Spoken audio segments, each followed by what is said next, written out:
All right. Well, welcome everybody. Thank you so much for being here. It's such a privilege to be here with you. There's great joy in that for me. As is my habit and the habit of most of the Buddhists I know, when we're going to do a meditation or do a workshop together, we like to kind of set our motivations and intentions before we start. And so my practice is to set a motivation for the workshop generally, and then give everybody a moment or two to identify whatever their own intentions or motivations might be. This is the Embodied Writing second workshop, and the subtitle is, because I'm an academic, so there has to be a colon and a really long title. Otherwise, you don't know that it's important, right? And the subtitle is "What's in My Head?" And the idea of this workshop is to spend some time exploring and working with, what it is that we bring to the table in our minds and in our hearts when we're dealing with the holidays. And I want to say also, it's really easy, probably too easy, when we think about dealing with the holidays, for that to become kind of a negative thing. And I don't mean it that way at all. There are great, warm, wonderful things that happen around the holidays and, the rest of our lives as well. But for a lot of people, I think there's a heightened sense of anxiousness around the holidays.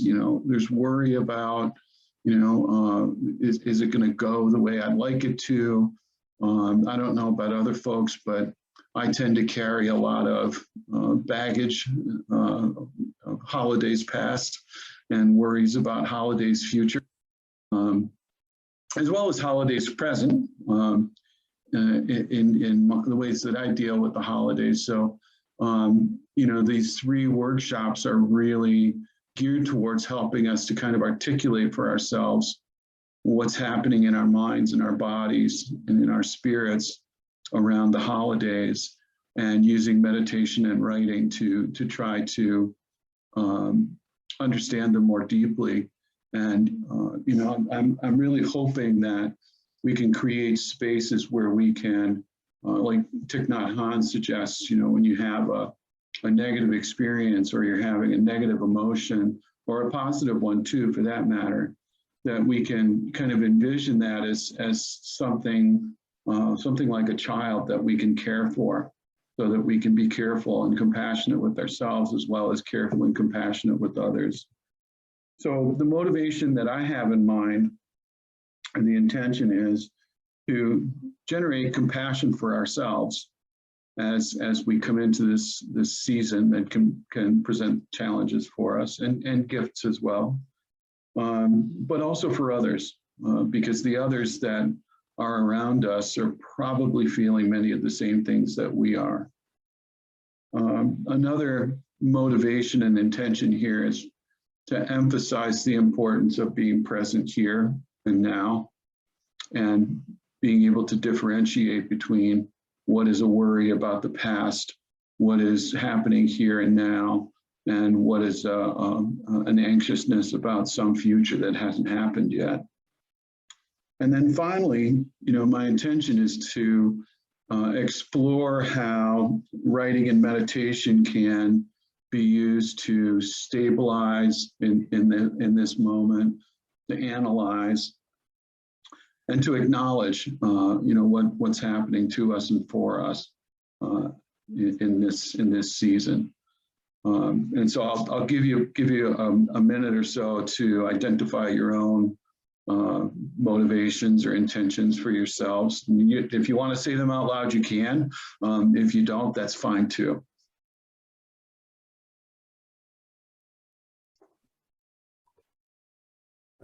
I think we might have done this last week, and I'm probably going to be incredibly unoriginal here. My intention is purely to learn. Like, I'm just see what's happening here and learn something about writing. That it's no deeper, I'm afraid. Well, given that I've spent my life doing that work, I think that's pretty deep, Jamie.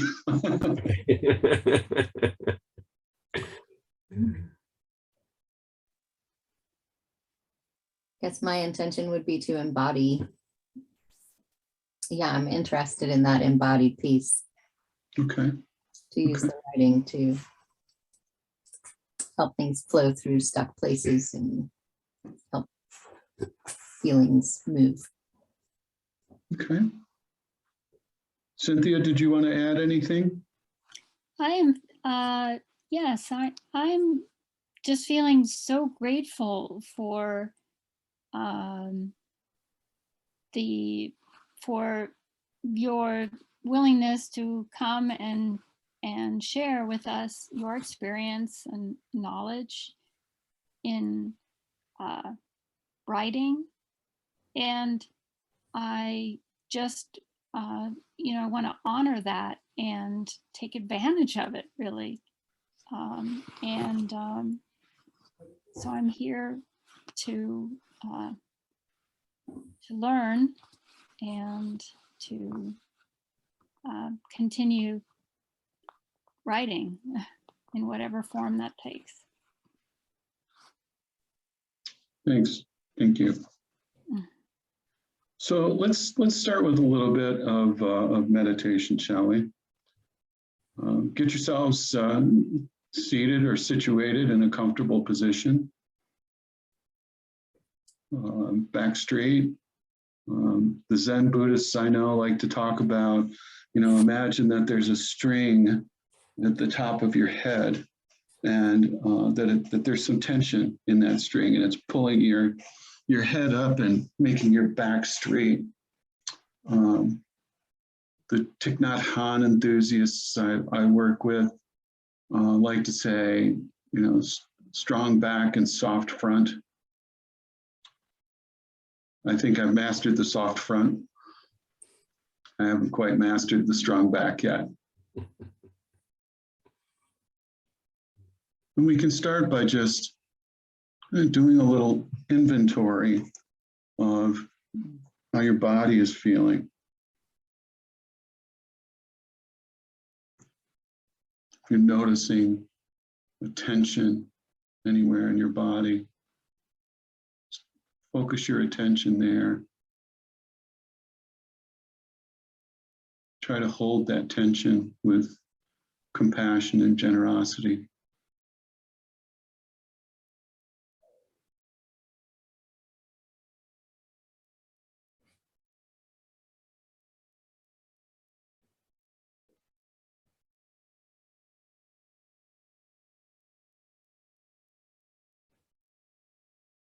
You can turn your attention to your breathing.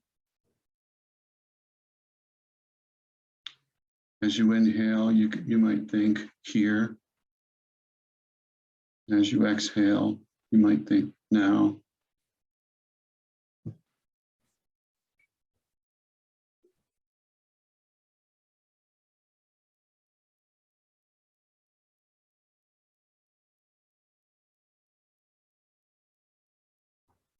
Or you can simply acknowledge, I'm breathing in, I'm breathing out.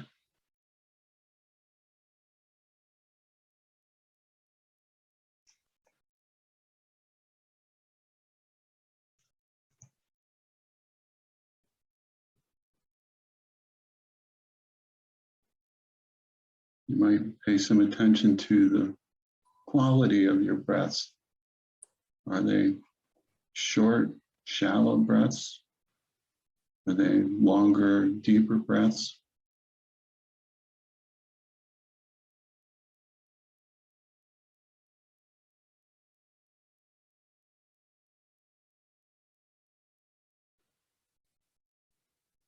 Is one side or the other longer, richer, deeper than the other?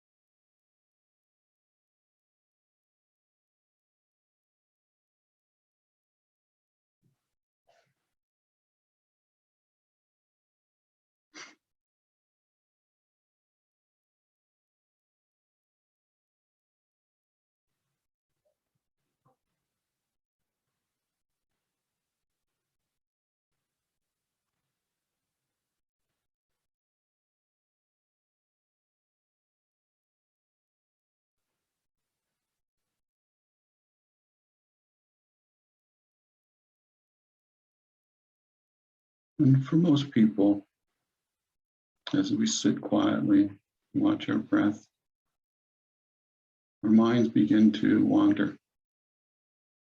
We begin to see, experience other things. And that's just how the mind works. That's what the mind does.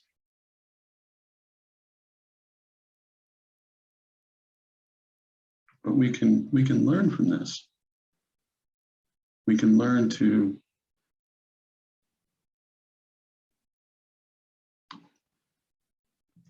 participate in our mind's behaviors in meaningful ways. So you might begin to notice what kinds of things are coming to mind.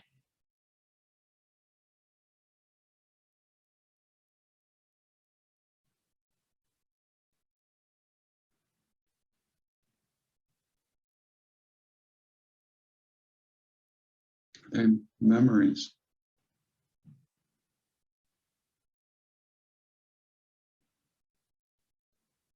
Are they tasks ahead of you? Maybe your to-do list for this evening or for tomorrow.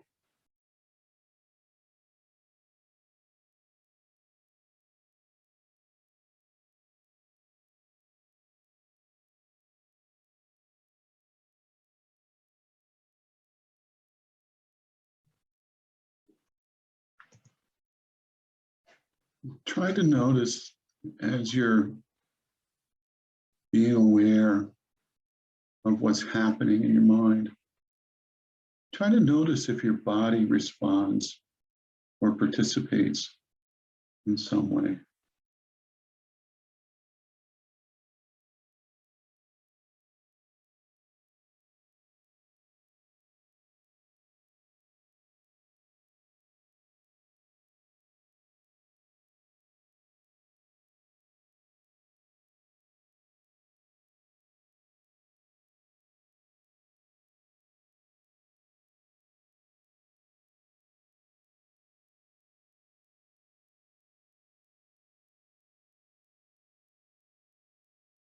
If you're thinking about to-do lists, does that create some tension in your body? Or does it allow you to relax?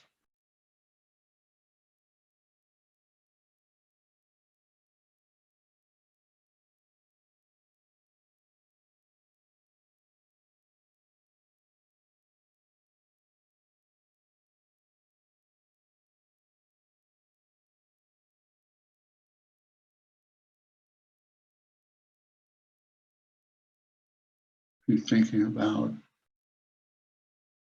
holiday gatherings or social events, a visit with someone, going somewhere that's familiar or somewhere unfamiliar.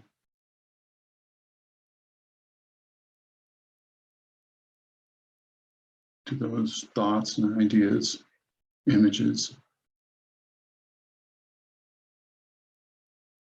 provoke a response of anxiousness or energy?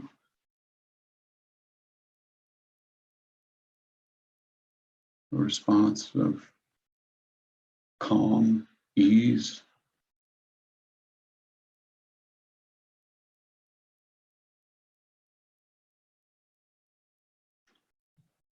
Or are the responses neutral? Don't really provoke physical sensation at all.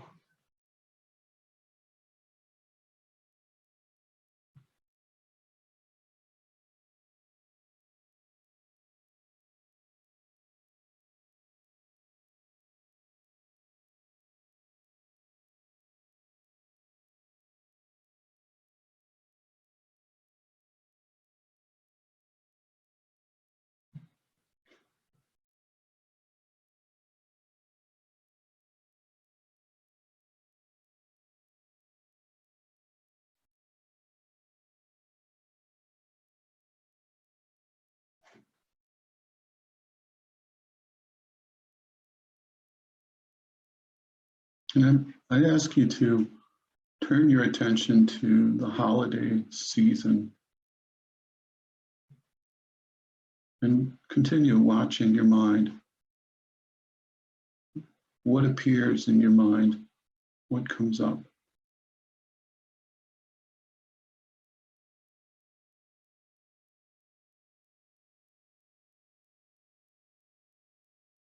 You can think of this in terms of particular holiday experiences or events.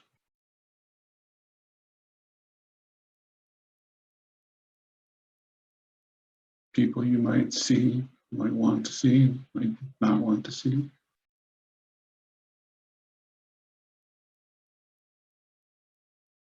Places that are important.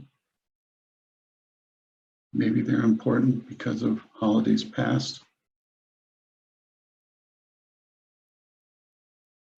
Maybe they're important because of the holidays that are yet to come.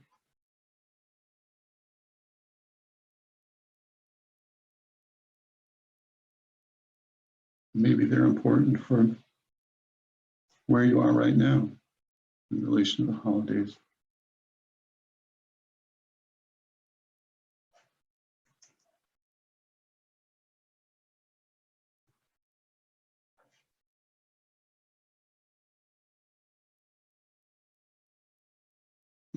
How does your body respond to these thoughts and ideas? Are there physical sensations that go with these ideas and these memories and these projections into the future, these considerations of here and now?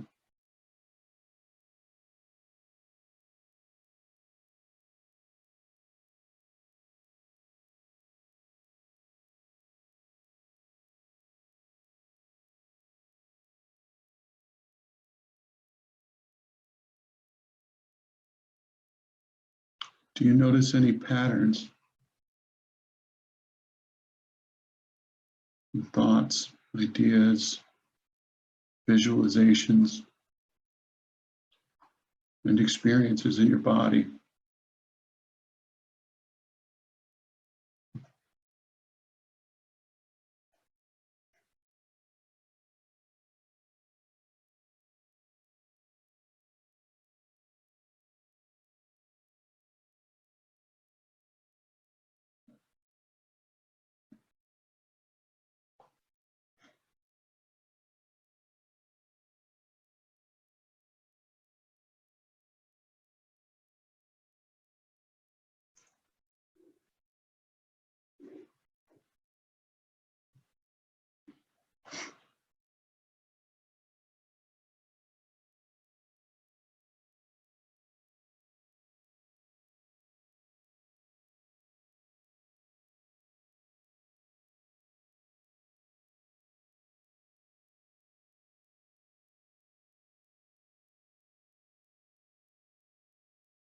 What among these experiences in your mind and body are happening right now?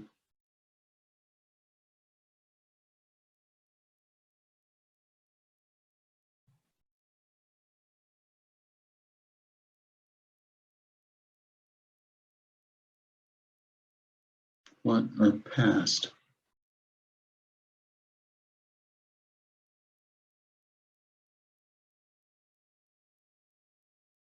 What among them are future?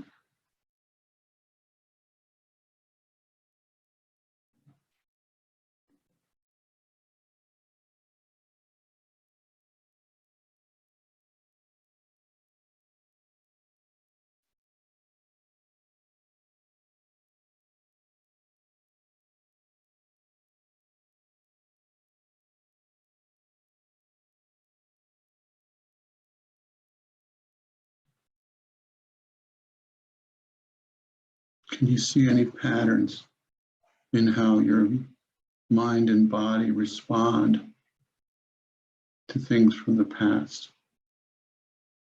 things from the present, things from the future?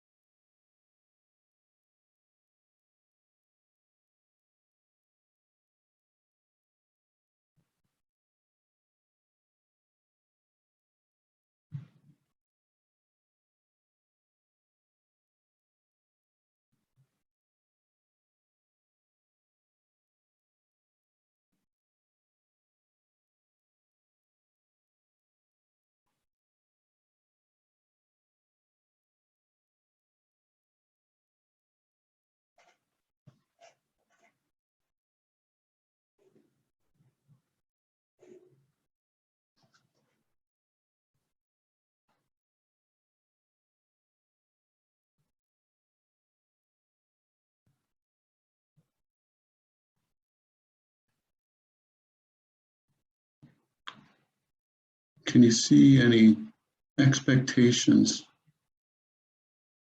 that are influencing what your mind and body are experiencing?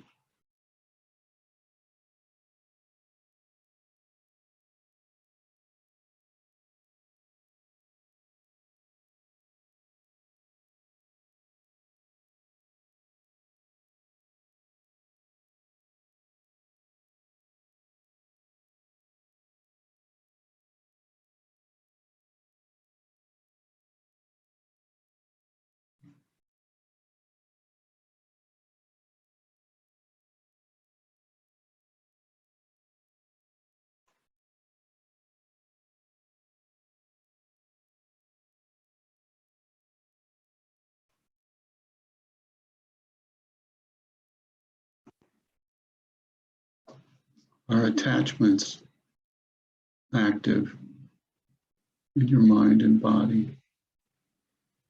How you're thinking, what you're experiencing right now?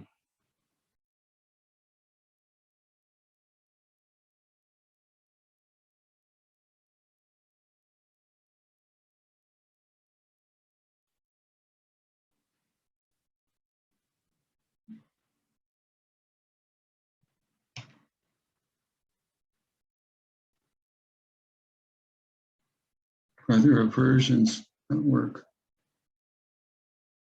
in your mind or body?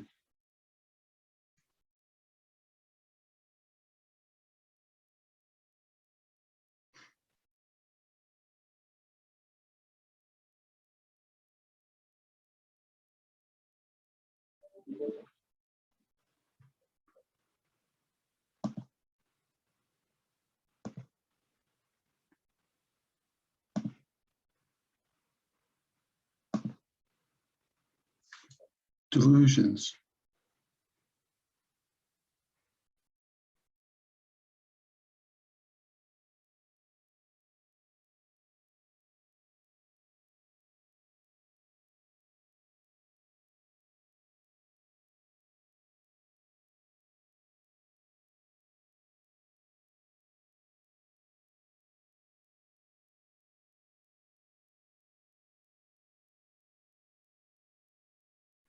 Are you catching glimpses of your clear light mind?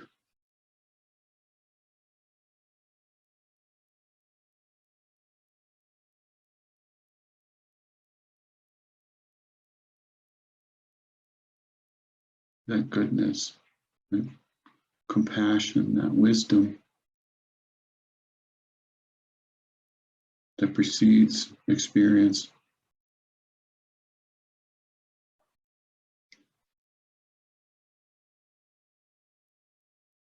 And how is your body responding as you think about all of these different options?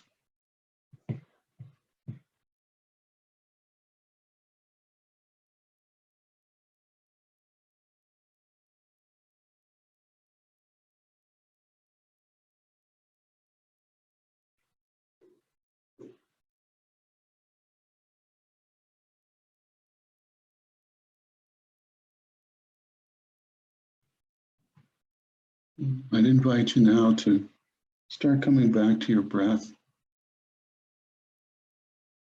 following your inhalation, noting the place where it turns to exhalation.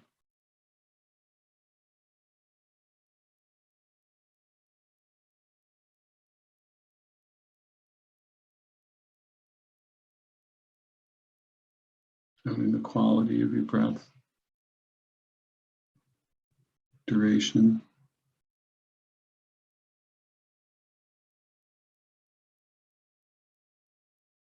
When you're ready, you can open your eyes.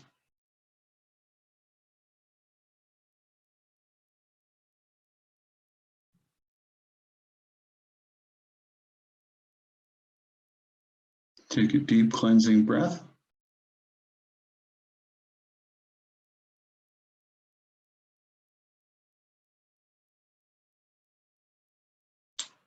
Would anybody like to share anything about their meditation experience? I know that meditation can be incredibly personal and private, so I don't want to pry. Don't feel obligated, but if something happened or you saw something or understood something, we all benefit by that. That's Dharma too.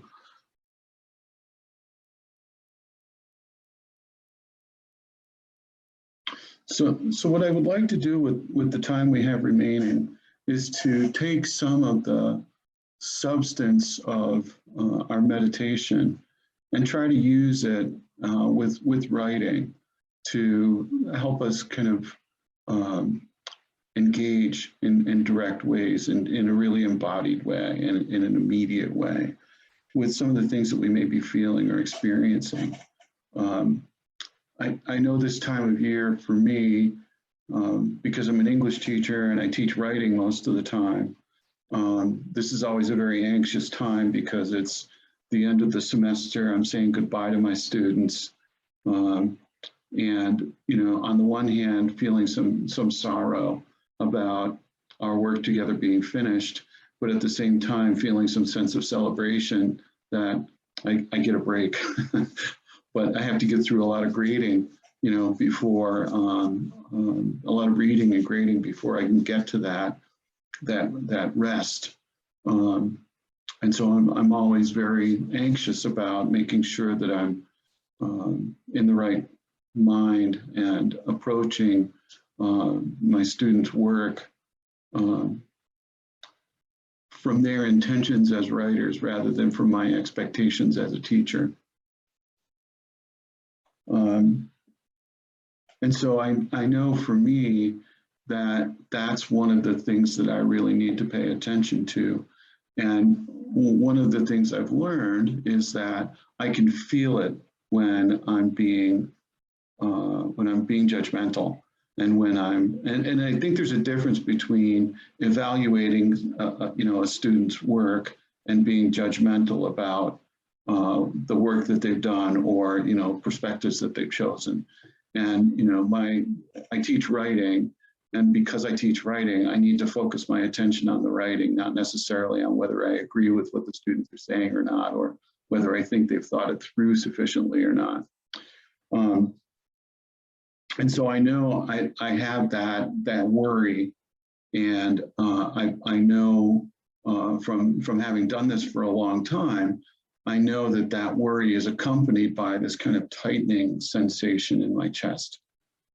And when I feel that tightening sensation, I know that I need to pay attention to what I'm carrying into my students' work as I'm grading.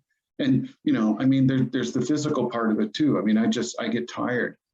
You know, I can do a couple of hours at a time of grading, but I have to break it up.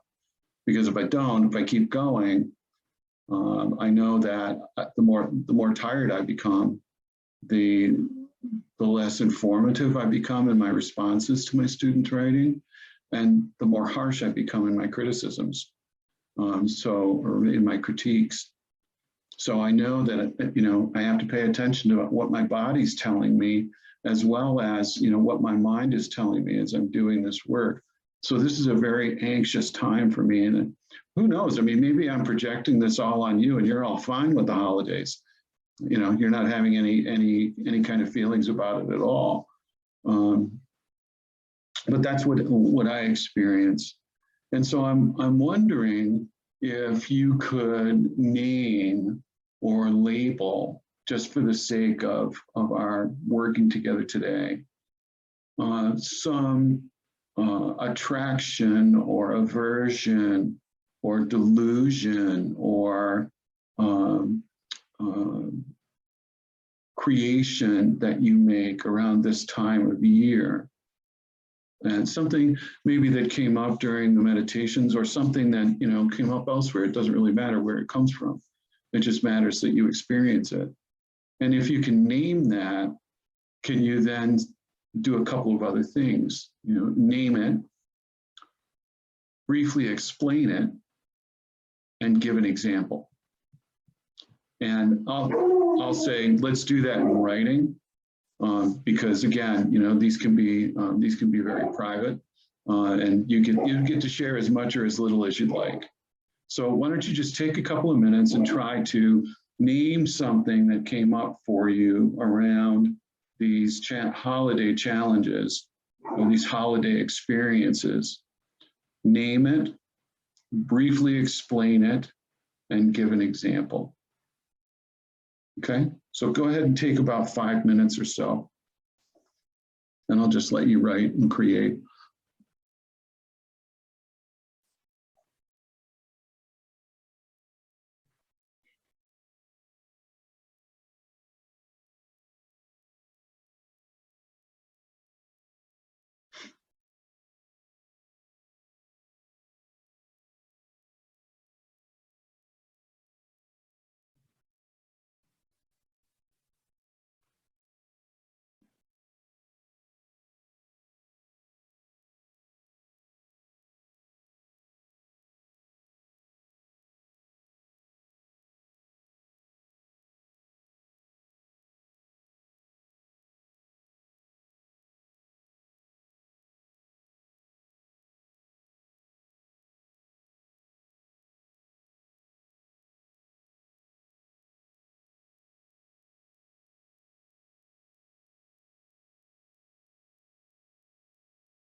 I'll give you about another half a minute or so.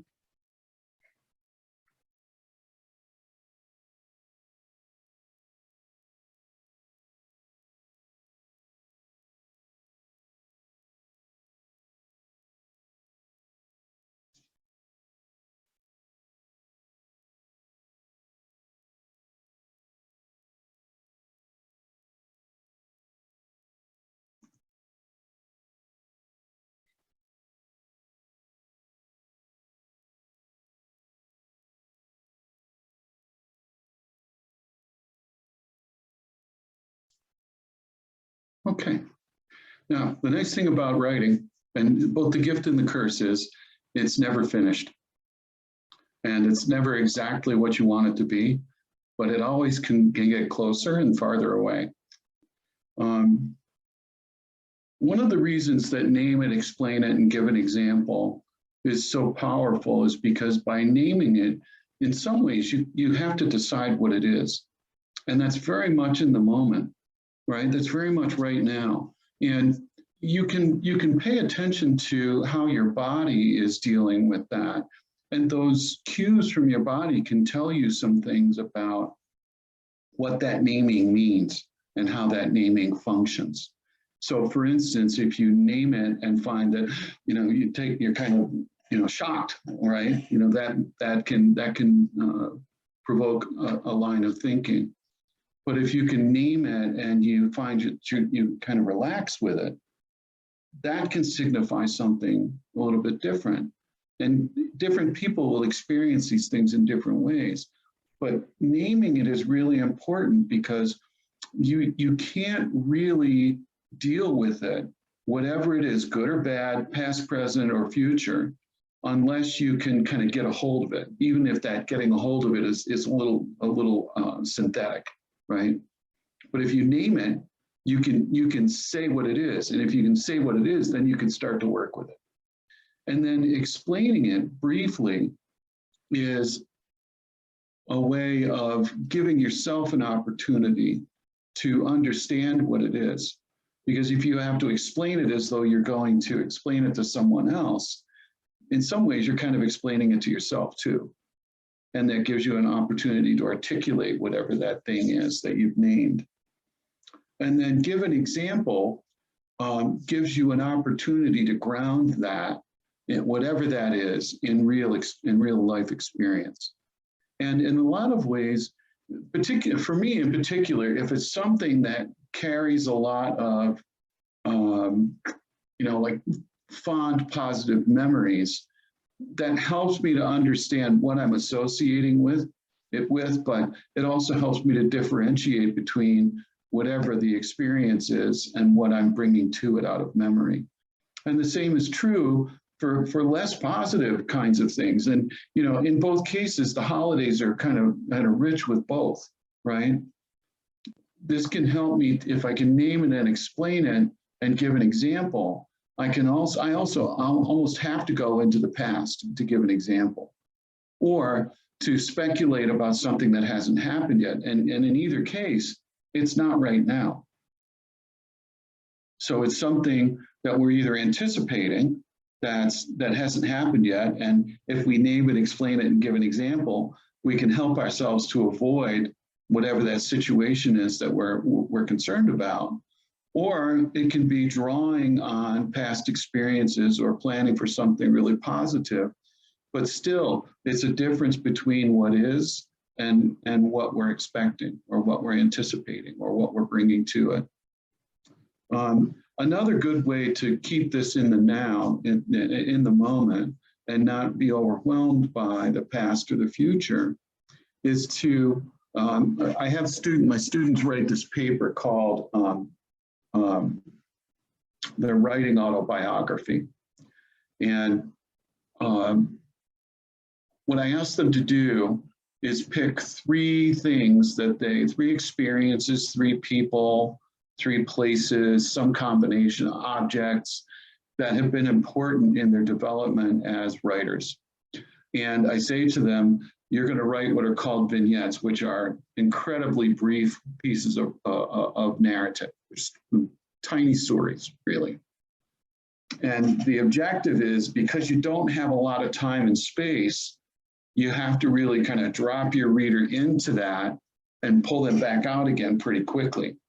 And so there's a lot of kind of mechanical maneuvering that they need to do to go from kind of the introduction and kind of the generalizing, the contextualizing they do to start the piece, and then the individual vignettes that they include, because they have to go from present tense a lot of times to most times to past, because they're recalling things, they're remembering things, right? And then they have to come back to the present, and then they have to go to the past for the second vignette and come back. And so when they're writing these vignettes, I tell them there are ways to make this really immediate. And I think this works for me in my writing when I'm trying to figure out what I'm feeling about something, when I try to keep it immediate. And there are some specific tools you can use to do that. One is you can write it in first person, because when you write in first person, it's you, right? But it also is you when you come back and read it later. And it's, you know, whoever else might read it, it's going to be them too. They're going to be reading it as though they're experiencing it, which makes it very immediate. Another thing you can do is write in the present tense, as though it's unfolding right now. And so you're not, you know, drawing on the past or projecting into the future, but you're trying to create this experience that is kind of immersive. And these little tools and tricks are really simple things to do, but cumulatively they can create this immediacy, this kind of in the moment kind of experience, which, you know, when we feel too overwhelmed by nostalgia or, you know, too overcome by anxiety, one of the best things we can do is try to get in the moment right now and differentiate between what's happening right now and what happened in the past or what might happen in the future. Another thing is to use sensory detail. You know, we are visual animals first, so we tend to go to what we see first. But if we use the other senses, like, I don't know, you may remember in elementary school when it was craft day and the tubs of that white paste are opened up. Can you smell it almost? Can you remember that smell? That's immediate to that circumstance. And even though you're only really imagining it, it has a tendency, once you use those other senses, to kind of pull you into that particular space. And so you can occupy it in the moment. Another trick is to use names. So instead of, you know, my second grade teacher, I would just say Miss Wasserman. Instead of, you know, my elementary school, it's, you know, Ann Hutchinson Elementary School, right? And that creates an immediacy too. And when we're creating these narratives of these experiences and paying attention to how our bodies are dealing with that and paying attention to how our minds are interacting with it, we really are in the moment with that, whatever that is that we're trying to access, trying to work with. And so in that way, writing becomes kind of a tool for pulling things out of the past and into the present moment as we experience them now, but also pulling things out of the future and into the immediate experience of how we are experiencing them right now. And if we can make it immediate, then we can deal with it in the here and now. And then that allows us to let go of a lot of the baggage, a lot of the kind of cumbersome features of memories and anticipations, and be able to make some conscious choices right now about what we're going to do with this, how we want to experience it, how is it resonating for us, what does it mean, why are we doing this, why are we thinking about this in this way. Does this make sense?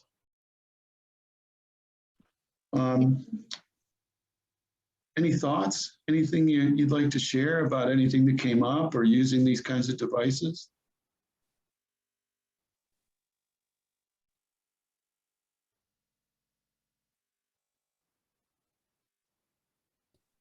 I found the writing activity was really helpful for just looking at how ridiculous my thought processes are. Yeah. Just writing it, I'm just going, really? But this is one of the things that's most interesting about this kind of work, for me at least, and that is I start to be able to watch what my mind does. And because I can watch it in the here and now, I can then be aware of that as my mind starts down these paths into the past and into the future. Or I start creating these narratives about, well, I'm going to give so-and-so, what for, that kind of thing, or, kind of narrating these imaginary conversations. And it allows me to kind of step back. It reminds me of that book, The Untethered Soul, where it's really helpful to learn how to differentiate between the observed and the observer. And these kinds of exercises really help me to be aware of myself as an observer, and also aware of myself in another way as what I'm observing. And because I can do both, then I can make decisions about what I've observed rather than just kind of experiencing them and hoping they turn out well.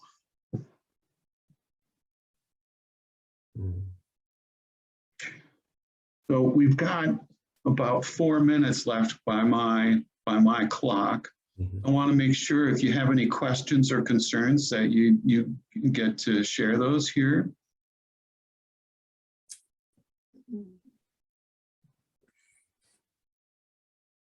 I guess not. I just enjoyed the process of feeling it and then having to name it. And then as you were talking, thinking about almost bringing it to a present, like how would I tell the story, or what would those names be, or, just kind of traveling along with you, and really interesting. It brought more life to those experiences. And I think actually does help with how I want to experience the holidays, like what sort of was the essence of those feelings, Right. That's wonderful. Thank you. Thank you for sharing that. And So, I see you've joined the Artist Way Circle that we've just started. Yes. We're doing in collaboration with Center for Mindful Living. So, Cynthia, if you're not across that, that might be something that's of interest to you too. That's a new group in our online community, the Artist Way. It's worth checking out. There's going to be a circle starting next year on Fridays for a few months. Cool. I see that you unmuted, Cynthia. Are you saying something? I was just going to say thank you. Oh, okay. Good. That's a great thing to say. I appreciate that. Thank you. So let's close with a dedication. I'd like to dedicate this compassion that we may have experienced or generated to ourselves, to the development of ourselves as vessels for wisdom and compassion, for being in the moment, being awake and aware. I'd also like to share that compassion with others towards their happiness and well-being, and a better world for all of us to live in. I'd like to talk about and think about writing here as part of the dedication. We can write to understand. We can write to stabilize, to analyze, to share, to have community. There's all kinds of important things that we can do for ourselves and others through writing. And, finally, the meditation work that we do. Meditation is so important to our exploring ourselves and understanding ourselves, to knowing the differences between what's real and what's not, the differences between, what we create and what we embrace, seeing ourselves as part of Buddha nature, and accessing that clean, light, clear mind that's always available to us if we can just get all our junk out of the way. And meditation towards becoming and just being, and being aware of our being. And I'll close by saying thank you all for being here with me. I've learned a lot. It's been a real growth opportunity for me, so thank you. Thank you. Thank you, Bill, and I look forward to next week.